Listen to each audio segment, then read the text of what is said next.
আব্বা মা তো 10 দিন হয়ে গেল নানি বাড়ি চলে গেছে, তা তোমার কষ্ট হচ্ছে না? একদমই না, আমি তো আরো শান্তিতে রয়েছি। কেন হঠাৎ আবার তোর এই নিয়ে প্রশ্ন উঠলে কেন মনের মধ্যে? না আব্বা, ভাব দিলাম যে বাড়ি নতুন একটা মানুষ আসলে সব দিকতে ভালো হইতো। নতুন মানুষ মানে তুই কি আমার আরেকটা বিয়ে করতে করছিস নাকি? আরে না আব্বা, তোমারে বিয়ের কথা কেত্তি কব?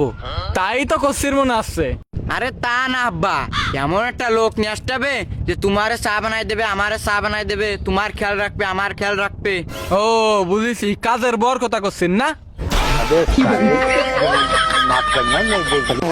আব্বা এই যে রোকেয়া, আর তোমার মনের মতন বিরিয়ানি রাঁধতে পারে।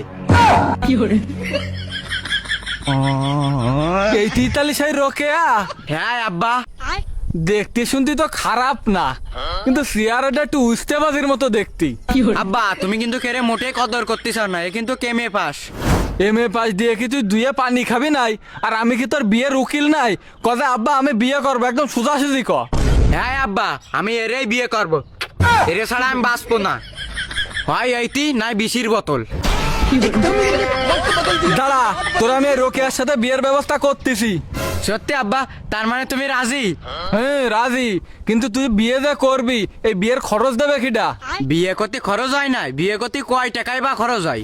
শাড়ি কিনা, চুড়ি কিনা, কসমেটিক্স কিনা, জুয়েলারি কিনা, তারপরে 200-400 মানুষের খাওয়ানো, সব মিলেই তো 3-4 লাখ টাকা খরচ হয়ে যাবে না। তা তোর ব্যাংক ব্যালেন্সের পরিমাণ কি? আমার কাছে তো আব্বা 500 টাকা রয়েছে, তাও বিকাশে। তাহলে তো মেলা টাকা রয়েছে। ওই 500 টাকা উঠোয়ে ওই রংধনু ক্যাফেতে যায়, ওই রোকেয়ানে খাইয়ে আসকে যা। আব্বা তুমি মস্করা যতই করো না, বিয়ে আমি এই রুকা আরেই করবো। তা কইর গিয়ে তোর বারণ দিচ্ছে কিটা? তা তুমি টাকা দিবা না? বিয়ে কি আমি করবো নাই? আব্বা মনে হয় কি তুমি না আমার আব্বা না, তাহলে কি? বাপ।